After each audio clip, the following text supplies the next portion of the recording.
Wellman TV. Dino Abante. Kabanata 141 Ang tunay na dugo Jade. Ang ganda mo kasi. Ikaw ay kaakit-akit at may kakayahan, at mabilis at mahusay mong pinangangasiwaan ang mga bagay-bagay. Ang tugon ni Dino ay nagpadyak muli ng paa ni Brittany sa frustration. Jessica, tingnan mo, binubuli niya ako. Pinapakuha ka lang niya ng ilang bote ng tubig. Paano na ang bullying na iyon? Ikaw ay sobrang dramatic. Kunin mo na lang. Nakaramdam ng pagkaagrabyado ngunit walang pinipili, napabuntong hininga si Brittany at humiga sa buffet area at nagdala ng 2 bote ng tubig. Eto na, kababayan. Gusto kong makita kung paano mo gagawin ang walang kwentang itim na uling na ito sa blood jade na nagkakahalaga ng milyon-milyong halaga. Kung hindi mo kaya, gagawin mo. Alamin kung ano talaga ang kalupitan. Sa halip na kunin ang mga bote ng tubig mula kay Brittany, inutusan siya ni Dino. Tanggalin mo lang ang takip at ibuhos ang tubig sa aking mga kamay, magagawa niyan. Nanlaki ang mga mata ni Brittany sa hindi makapaniwala. Sinasabi mo sa akin na pagsilbihan kita, isang batang taga-bayan. Magkasama tayo, di ba? Dapat tayong tumulong sa isa't isa. Bilasan mo, huwag kang magloko. Kung hindi ka payag, sa palagay ko kailangan kong hilingin kay Jessica na gawin ito. Jessica, nanay mo ba siya o ano? Tatakbo ka sa kanya para sa bawat maliit na bagay. Lalaki ka rin ba? Ang gagawin mo lang ay magreklamo kay Jessica na parang medyo naiinis. Pusa. Sa kabila ng kanyang mga hinanakit, walang lakas si Brittany kay Dino. Kaya, nag-aatubili, itinali niya ang takip ng bote at ginawa ang utos ni Dino. Habang hinihimas ni Dino ang 2 piraso ng uling sa ilalim ng umaagos na tubig, isang maitim na tinta tulad ng maruming tubig ang mabilis na naipon sa lupa. Nang mawala ang char, ang mga piraso ay naging maliwanag na pula, nakahawig ng 2 dagwang puso. Napatulala si Nicholas. Si Blood Jade ba talaga ito? At ito ang pinakamataas na kalidad. Ang buong piraso ay parang may sariwang dugo na dumadaloy dito. Maingat na tinanggap ni Nicholas ang Blood Jade mula kay Dino, marahang hinaplos ang bato, nararamdaman ang kanilang kalidad sa kanyang mga daliri. Ang texture ng Blood Jade ay bilang makinis at malasutla gaya ng balat ng isang batang babae, sobrang makinis at basa. Natigilan si Andrew. Sa hindi makapaniwalang ekspresyon, hindi siya makapaniwala sa kanyang mga mata. Sa pagtanggi na tanggapin ang katotohanan, tinanong niya si Henry, Henry, ito ba talaga ang Blood Jade? Kahit na ayaw aminin ni Henry, ang katotohanan ay nakatitig sa kanya sa mukha, at upang tanggihan ito ay katumbas ng pagsisinungaling lalo na't siya ay itinuturing na nangungunang appraiser sa Florida. Well, Andrew, ito ay mukhang Blood Jade, at ang kalidad nito ay tila pambihira rin. Gayunpaman, kung ang piraso ng Blood Jade ay nagkakahalaga ng 10 milyon, depende iyon. Kita mo, iba ang Blood Jade sa ibang jade. Kapag nakuha mula sa hilaw na anyo nito, magbabago ang kulay nito. May kilala akong tycoon na nagbayad ng 50 milyon para sa isang mataas na kalidad na Blood Jade ngunit hindi ito naimbak ng maayos. Sa ilalim ng isang dekada, ang lahat ng dugo pula. Nawala ang kulay at naging plain white jade. Bumagsak ang halaga nito, at sa huli, ang tycoon, pagkatapos ng lahat ng kanyang pagsisikap, ay naibenta ito sa halagang 1 milyon lamang. Kaya lang, natalo siya. 49 milyon. Inamin ni Henry ang pagiging tunay ng Blood Jade ngunit idinagdag ang kwentong ito ng may malinaw. Layunin na takutin si Nicholas. Kabanata 142 Magiging kalokohan ang hindi kumita. Kung ayaw ni Nicholas na kumuha ng ganoong uri ng panganib, pagkatapos marinig ang kwento ni Henry, maaaring natukso siyang ibenta ang Blood Jade kay Henry sa halagang $3 milyong. At syempre, mas magiging masaya si Henry sa ganoong resulta. Kalimutan ang 3 milyon masayang babayaran ni Henry ang kahit 5 milyon para sa piraso ng Blood Jade na iyon. Pagkatapos lahat, magiging hanggal ang hindi kumita.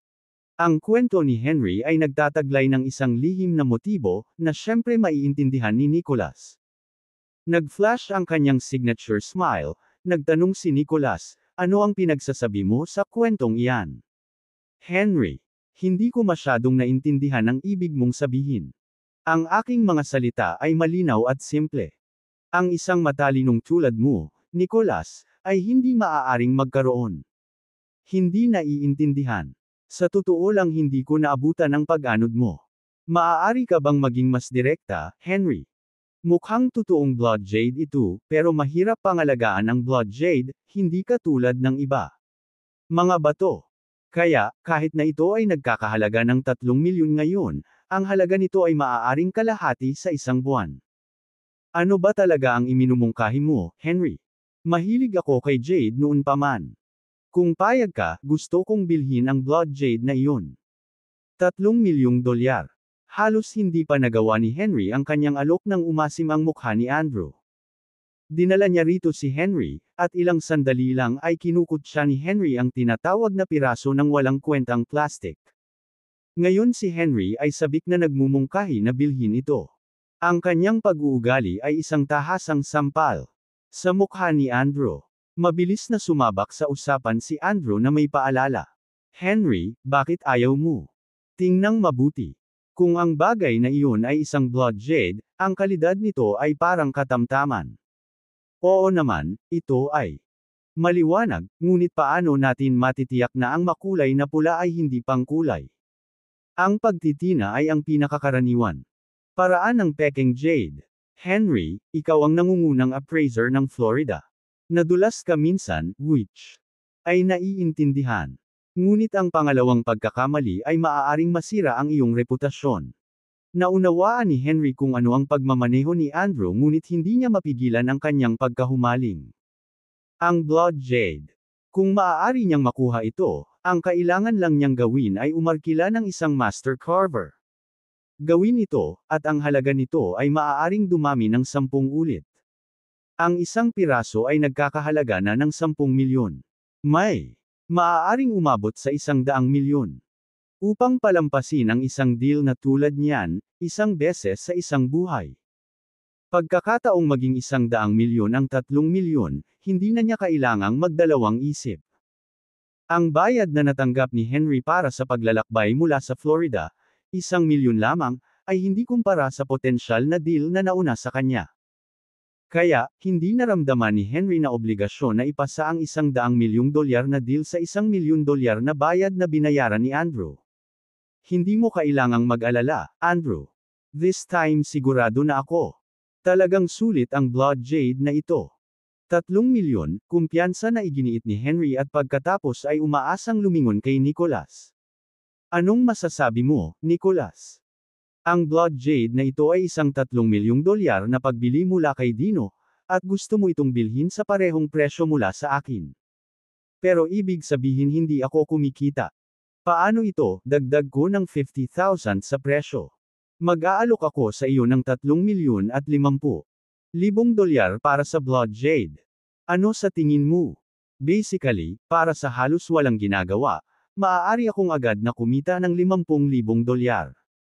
Sa ilalim ng normal na mga pangyayari, gagawin ko ang deal na ito nang walang pag-aalinlangan. Pero si Dino, sabi nitong si Blood Jade ay nagkakahalaga ng 10 milyon. Kabanata 143 ang bottom line ni Henry. Napakunot ang noo ni Menti umiling-iling at same time na nagsasalita, siya. Sex ang kulay ng Blood Jade na ito ay talagang pula, ngunit hindi ito mukhang natural. Mon ay masyadong mataas ang presyo para dito. Kung gusto mo talagang magbenta, maaari akong mag-alok sa iyo ng maximum na 5 mon ang bottom line ni Henry. Kung tumanggi si Nicholas, hindi niya ito bibili. Hindi nagmamadaling sumagot si Nicholas. Hindi siya sigurado sa aktwal na halaga ng blood jade. Ngunit nagbebenta ng 3 milyong dolyar na jade para sa 5 milyon isang purong 2 milyong dolyar na kita. Ay napakatukso. Humingi ng patnubay, tumingin siya kay Dino nang may pagsusumamo na mga mata, gustong malaman kung ano siya. Kung nais ni Nicholas na ibenta ang blood jade, handa akong magbayad ng 10 milyon, deklara ni Dino na ikinagulat ng lahat na naroroon. Maging si Jessica ay tumingin sa kanya ng lubos na hindi makapaniwala, at hindi mapigilan ni Brittany ang kanyang galit. Sa kapangahasan ni Dino. Bakang bansa, tulala ka ba? Naiintindihan mo ba ang ginawa mo? Ibinenta mo ang dugo. Jade sa halagang 3 milyon, at ngayon gusto mo itong bilhin muli ng 10. Kung gusto mong bilhin ito, balik, bakit mo ito binenta noong una? Retard ka. Kung bibilhin mo ito, gamitin ang iyong sariling pera. Huwag kang maglakas loob na tanungin ito kay Jessica.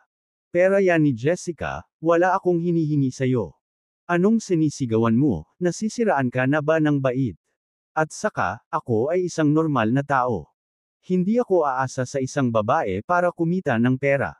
Kaya, kahit ipahiram sa akin ni Jessica ang 10 milyon, ito ay isang utang na babayaran ko. Kung bibigyan niya ako ng 10 milyon, babayaran ko siya ng 15 milyon, at gagawin ko ito ngayon. Isang 50% araw-araw na return rate, nakakita ka na ba ng ganitong pagkakataon sa pamumuhunan? Nakangiting bumaling kay Jessica, tinanong ni Dino, Jessica, willing ka bang pautangin ako ng 10 milyon? Ipinapangako kong babayaran kita ng 15 milyon bago maghating gabi. Kung hindi ko ito kayang pamahalaan, pwede mo akong tanggalin. Papatayin ka. Wishful thinking. Maari kong ipahiram sa iyo ang pera, ngunit kung hindi mo ito maibabalik, hindi ka matatanggal sa trabaho. Sa halip, pipirma ka ng kontrata para ibenta ang iyong sarili sa akin, at magtatrabaho ka sa Kabanata 144 na masyadong blazed si Jessica. Gumagamit si Dino ng klasikong taktika sa pagbebenta para pilitin ang kamay ni Henry, na itinulak siya sa isang sulok para makipag-deal. Ngunit ito ay medyo clumsy sa isang tulad ni Henry, na nakaharap sa hindi mabilang na mga katulad na sitwasyon noon at hindi madaling matakot. 5 milyon lang ang iaalok ko, at kung handang bilhin ni Dino ang Blood Jade sa halagang 10 milyon, wala akong tutol.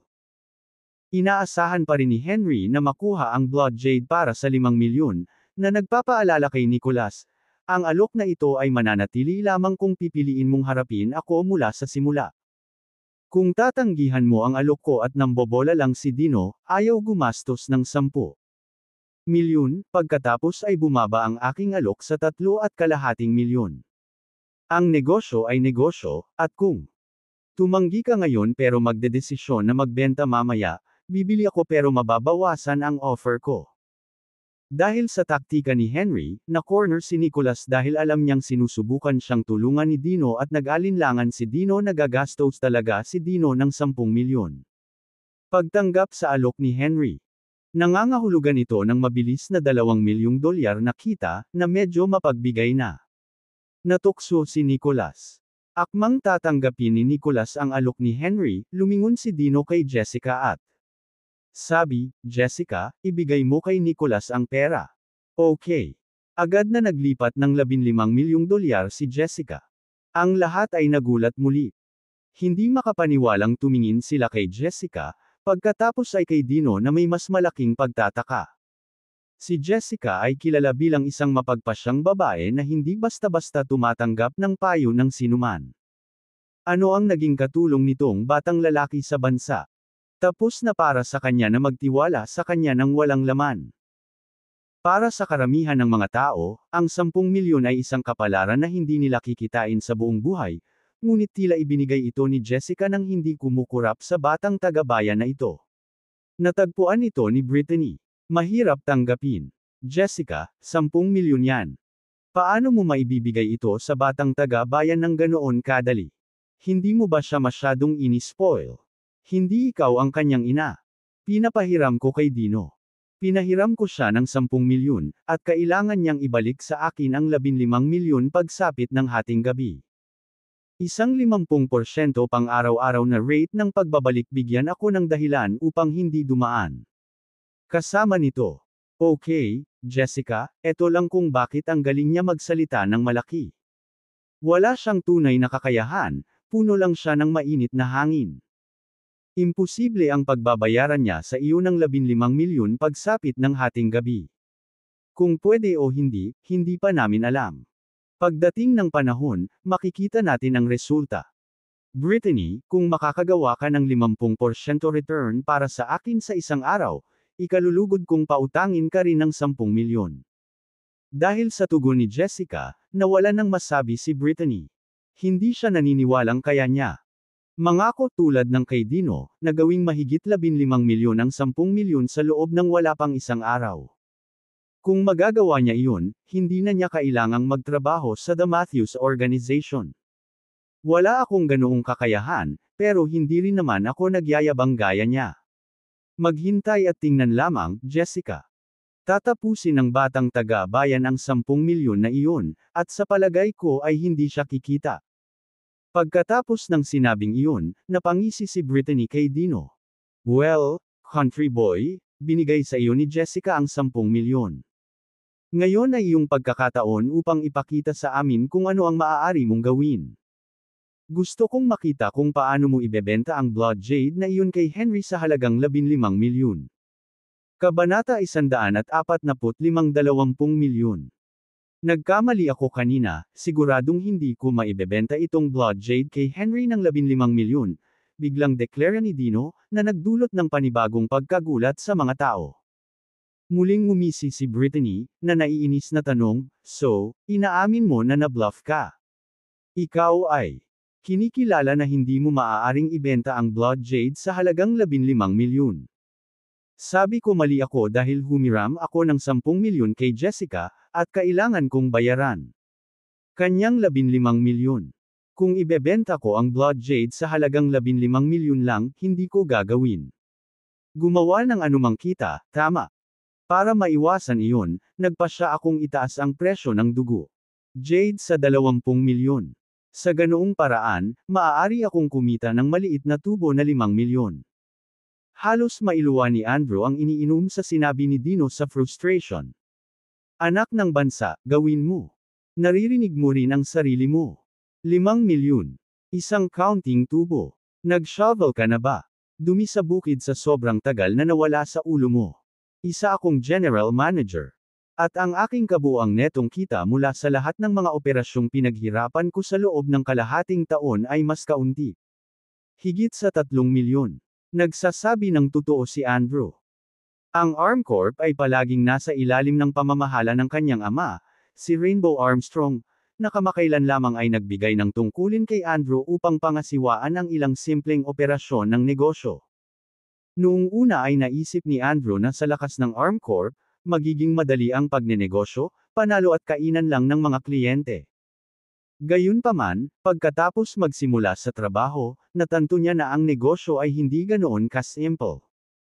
Ang mga veterano ng negosyo ay ginawa siyang walang tugma para sa kanilang dalawang mukha na taktika, na ginagawa ang lahat ng uri ng mga pangakong nagbago sa isang gabi.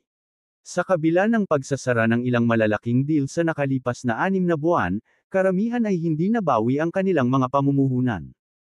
Ang 3 milyong kita ay salamat sa Rainbow Armstrongs mga relasyon. Kung hindi pumapasok ang kanyang ama para makakuha ng solidong deal, gagawin ni Andrew. Wala man lang kumita. Ang pakikipagtulungan sa Healthy Land ang pinakamalapit na nakuha ni Andrew sa isang matagumpay na pakikitungo ng mag-isa. Ngunit ang hitsura ni Dino ay naging dahilan upang siya ay umalis na walang dala, kaya naman labis niyang kinasusuklaman si Dino. Si Andrew ay nagmamadali sa loob ng kalahating taon, na ginagamit ang mga mapagkukunan ng ArmCorp, para lamang kumita ng 3 milyon. At ngayon, si Dino, ang country boy, ay posibleng maglinis 5 milyong tubo sa loob lamang ng isang araw sa pamamagitan ng pag-flip ng Blood Jade. Kung si Dino WYTRACRA, naramdaman ni Andrew na isa itong personal na insulto. Kaya lang, hindi siya papayag na magtagumpay si Dino. Sa pag-iisip nito, mahigpit na sinabi ni Andrew kay Henry, Henry, kung bibilhin mo ang Blood Jade na iyon sa batang taga-bayan sa halagang 20 milyon, mas seryoso iyon. Kukunin ko ito bilang isang insulto sa akin. Huwag kang mag-alala, Andrew. Nawala man sa isip ko, hinding-hindi ako gagastos ng 20 milyon sa Blood Jade na iyon mula sa batang taga-bayan. Inaamin ko, ito ay mahalaga, ngunit ang halaga nito ay hindi hihigit sa 5 milyon. 20 milyon. Sobra na yan. Maniwala ka sa akin, kung may gumastos ng ganoon kalaki sa Jade, bukas, sila ang magiging katatawanan ng buong New York. Natuwa si Andrew sa sagot ni Henry. Kabanata 146 na isa pang taya. Bea ng bata, narinig mo ba ang sinabi ni Henry? Isang tanga lang daw ang gagastos ng 20 milyon sa blood jade mo. Ngayon gusto ko talagang makita kung anong mahika ang magagawa mo para ibenta ito sa ganoong halaga kay Henry, matagumpay na pagyayabang ni Andrew, sabik na. Saksi si Dino na gumawa ng kamalian. Who knows, baka talagang tanga si Henry. Dino quip, namumula ang mukha ni Henry. May galit. Galit na galit, pinandilatan ni Henry si Dino, sumisigaw, iniinsulto mo ba ako, bansa mo? Bumpkin. Hindi kita sinisiraan. Ikaw pa ang nagsabing tanga ka, anong kailangan yan? Gawin mo sa akin. Ibig kong sabihin na kung gumastos ako ng 20 milyon sa blood jade na iyon sa iyong mga kamay, ako ang magiging tanga.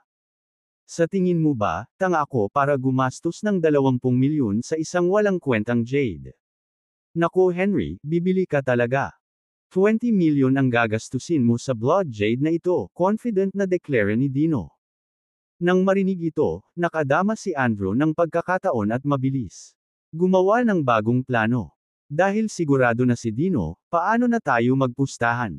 Muli. Tumingin si Dino kay Andrew, na malinaw na naglalayong manggulo, at nagtanong, anong uri ng taya ang gusto mong gawin sa pagkakataong ito, Andrew? Nagyabang ka na kaya mong ibenta ang blood jade kay Henry sa halagang 20 milyon. Kung magtagumpay ka, panalo ka. Kung hindi, talo ka. At ang mga pusta. Pag nanalo ka, bibigyan kita ng 20 milyon. Kapag natalo ka, babayaran mo ako ng 20 milyon, Andrew. Iminungkahi, determinadong ipanalo muli ang lahat ng natalo niya sa Country Boys sa kanilang nakaraang Jade Gambling Encounter. Habang tila nag-aalinlangan si Dino, tinawanan siya ni Andrew na may halong tawa, ano ba? Bagay, batang bayan. Natatakot ka ba? Hindi ka ba maglakas loob na kunin ang taya? Natatakot. Ang salitang iyon ay wala sa aking diksyonaryo. Ito ay 20 milyon lamang. Hindi naman sa hindi ko kaya. Tinatanggap ko ang iyong hamon. Ang pagtanggap ni Dino ay nagulat kay Brittany sa pagkilos. Bea ng bata, anong ginagawa mo? Ito ay isang malinaw na talo na taya. Paano ka maglakas loob na tanggapin ang mga kondisyon ni Andrew? Mayroon ka bang 20 milyon? Wala ka kasing halaga kung ipagbibili mo ang sarili mo. Ito ang desisyon ko, ano sa iyo? Inilibot ni Dino ang kanyang mga mata. Hindi ako humihingi ng pera sa iyo. Oo, tama, parang mayroon kang 20 milyon. Ginagawa ni Jessica. Ano ang pinagkaiba? 15 milyon na ang utang ko sa kanya. Wala akong pakialam sa kanya ng 20 milyon pa.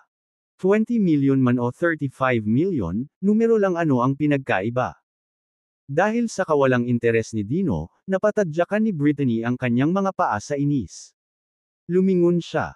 Matalim kay Jessica at iniulat, Jessica, makinig ka sa sinasabi nitong batang taga-bayan. Sinabi niya na kailangan niyang humiram ng mas maraming pera mula sa iyo 20 milyon. At tiyak na walang kapalit. Sinabi pa niya na numero lang iyon. Hindi pinahahalagahan ng batang taga-bayan ang perang kinita mo. Inaasahan ni Brittany na magagalit si Jessica at bigyan si Dino ng isang piraso ng kanyang isip. Sa halip, tumugon si Jessica ng banayad at matahimik na ngiti. Dino, kung hihiram ka pa ng pera sa akin, sisingilan kita ng interes. 20 milyon na may 10 milyong interes. Kaya kapag nanalo ka sa 20 milyon ni Andrew, kailangan mong ibigay sa akin ang kalahati. Kabanata 147 Isang Magic Trick. Nagulat si Brittany sa sinabi ni Jessica, na hindi makapaniwalang tumingin sa kanya at nagtanong, Jessica, naniniwala ka ba talaga na mananalo ang batang taga-bayan na ito? Paano kaya siya mananalo? Si Henry ay dinala dito ni Andrew. Hinding-hindi siya gagastos ng 20 milyon sa dugo si Jade. Siya mismo ang nagsabi na hindi ganoon kahalaga. Si Dino ang katulong ko.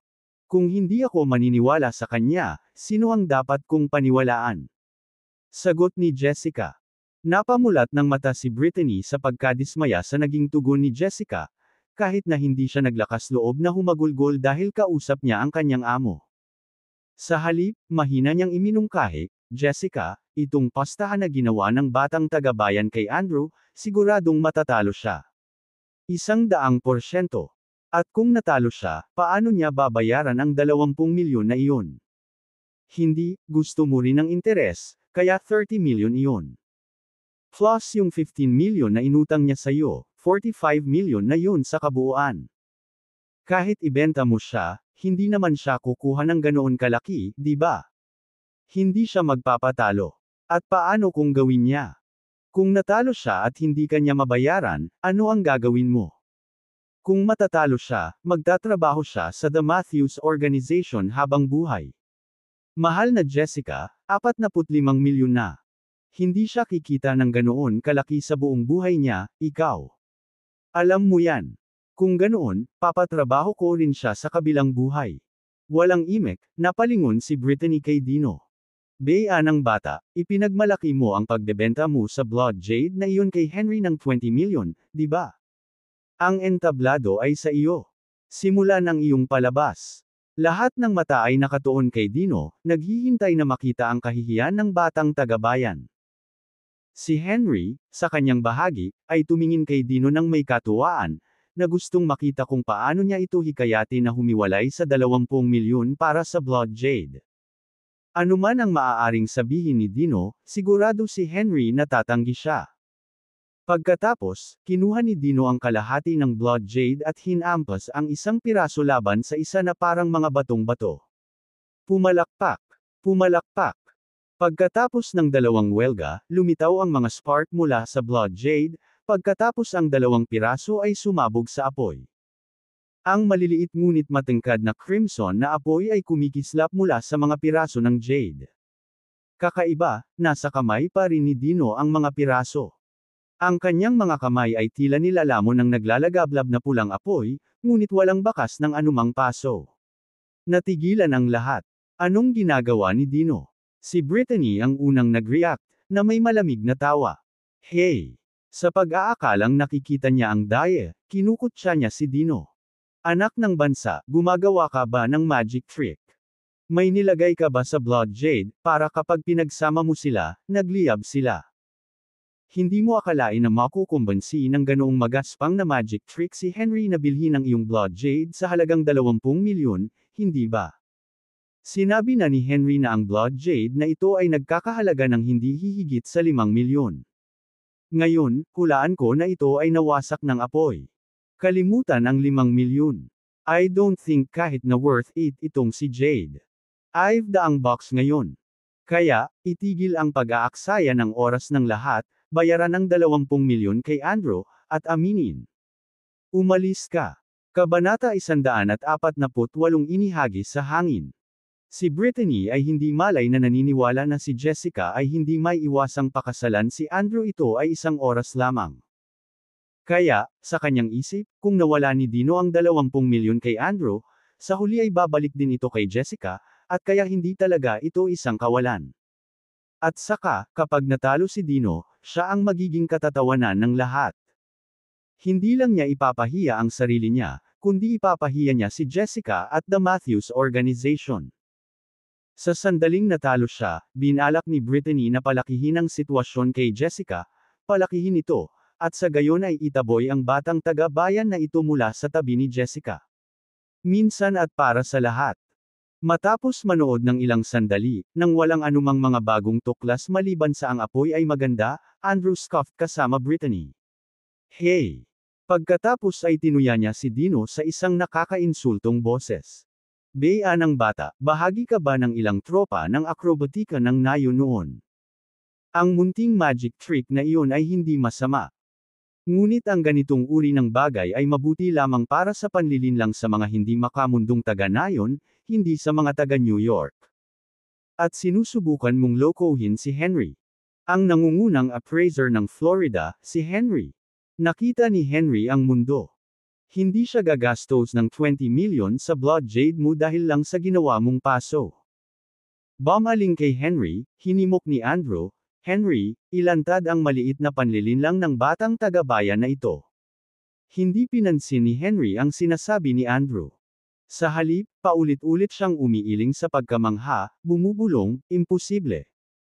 Ito ay ganap na hindi maaari.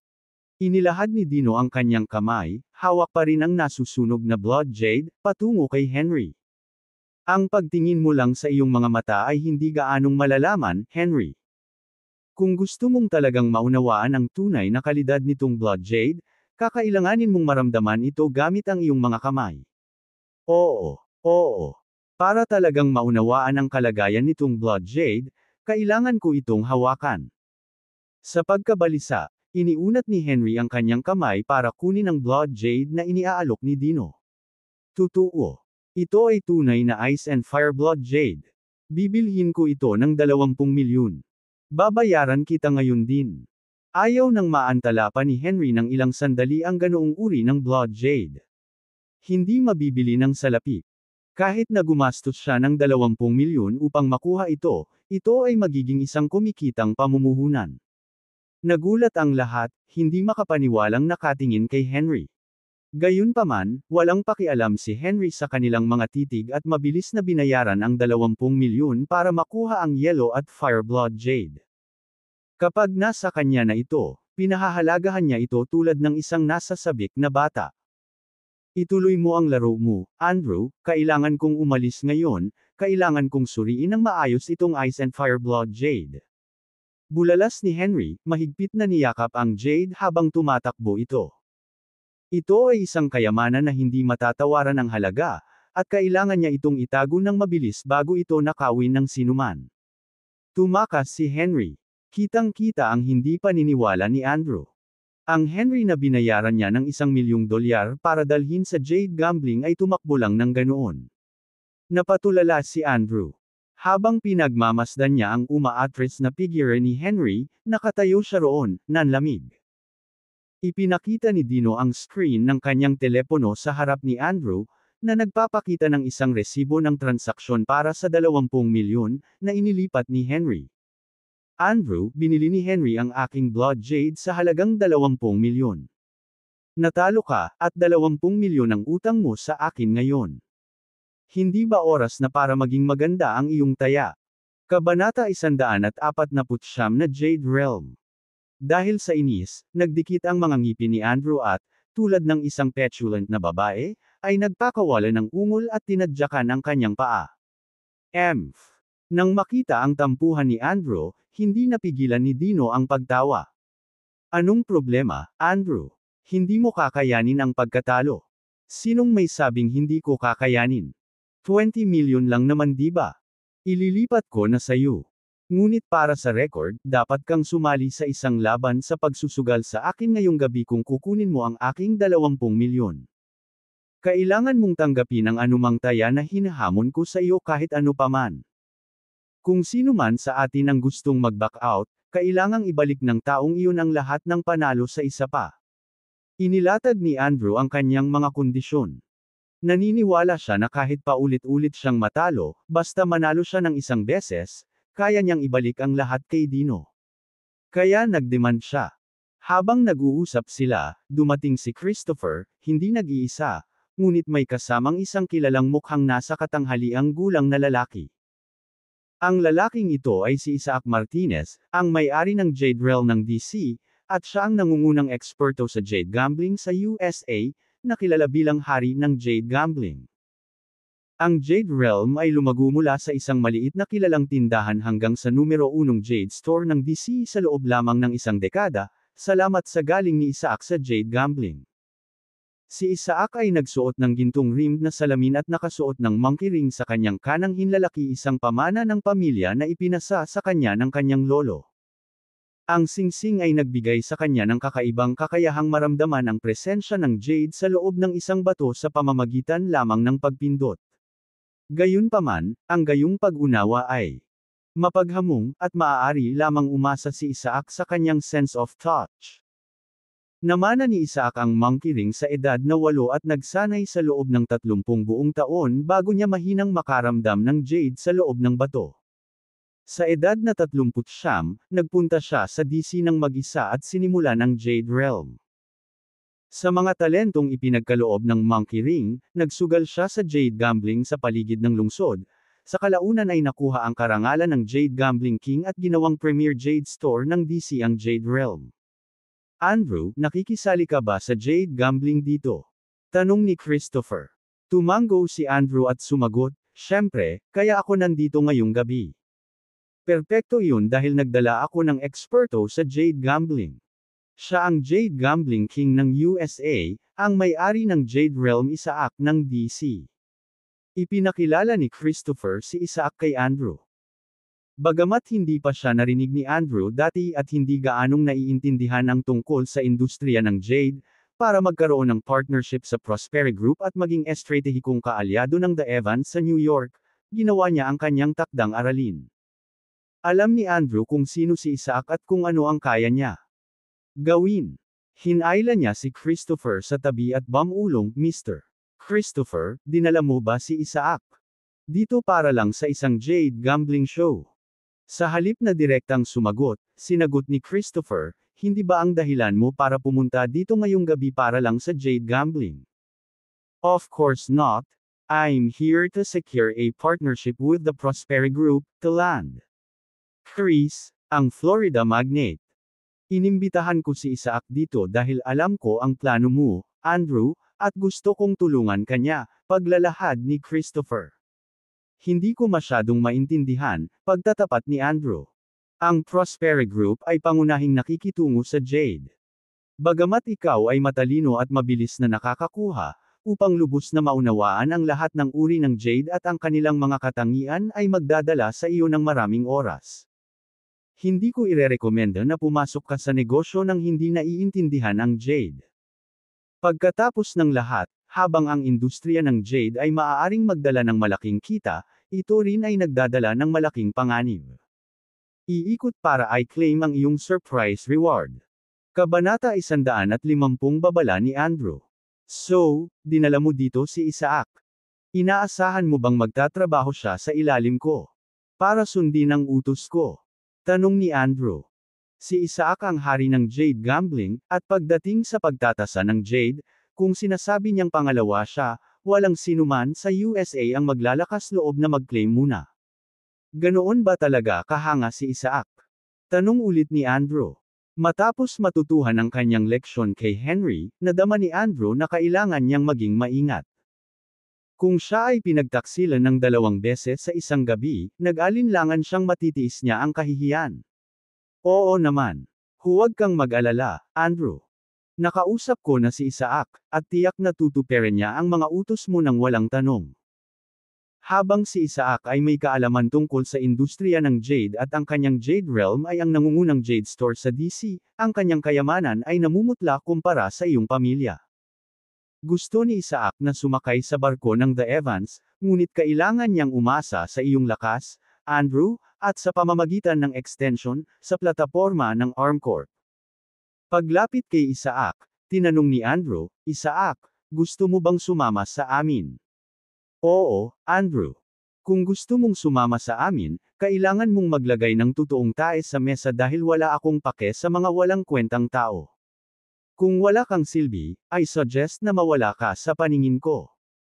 Kailangang magbigay ng mahigpit na babala si Andrew kay Isaac. Inilaan niya na magtrabaho si Isaac para sa kanya at nais niyang tiyakin ang ganap na pagsunod. "Hindi ako inutil, Andrew. Hindi sa iyo iyan," sabi ni Andrew, itinuro si Dino. "Sinasabi mo na ikaw ang hari ng Jade Gambling. Pagkatapos ay ipakita mo sa akin sa pamamagitan ng pakikipagkumpetensya laban sa batang ito ng bansa. Bibigyan kita ng 10 milyon, at ang batang taga-bayan ay mayroon ding 10 milyon. Kung sino man ang bato na naglalaman ng mas mahalagang Jade pagkatapos gumastos ng 10 milyon ay makikilala bilang karapat-dapat, at samahan kami." Sinulyapan ni Isaac si Dino at sinabing, "Andrew, sinisiraan mo ba ako?